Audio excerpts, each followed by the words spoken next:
2025 விசுவாசிங்க, கர்த்தர் நமக்கு கொடுக்க போகிறார்.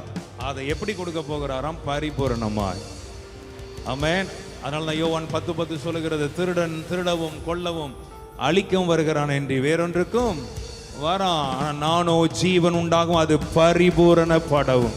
எதுலெல்லாம் கம்ப்ளீட் இல்லாம இருக்குதோ அது கம்ப்ளீட் பண்ணப்படும்படியா. சில காரியங்கள் நம்ம வாழ்க்கையில பெண்டிங்ல இருக்குது, குறைவுகள்ல இருக்குது, சில விஷயம் முடிய வேண்டியதாக இருக்கிறது, சில செட்டில்மெண்ட் நமக்கு நெற வேண்டியதாக இருக்கிறது.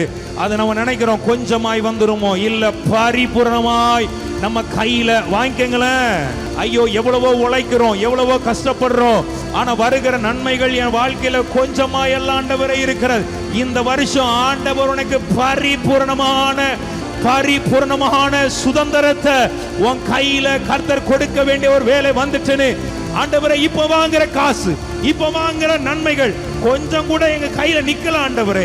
ஆண்டவரே ஆனா இன்னைக்கு பரிபூர்ணமாய் உனக்கு கொடுத்தார்னா உனக்கு மாத்திரமல்ல, அது இந்த உலகத்திற்கே தேசத்திற்கே உன்னை சுற்றி இருக்கிற அநேகருக்கு அது ஆசீர்வாதமாய் இருக்கும்படியாய், அது குறையாதபடியாய், அது நிறைவாய் இருக்கும்படியாகவே அந்த பரிபூர்ணமான நன்மைகளை ஆண்டவர் கட்டளையிட வேண்டிய வேலை வந்துட்டு விசுவாசிக்கிற பிள்ளைங்க, அது பரிபூரணப்பட வந்து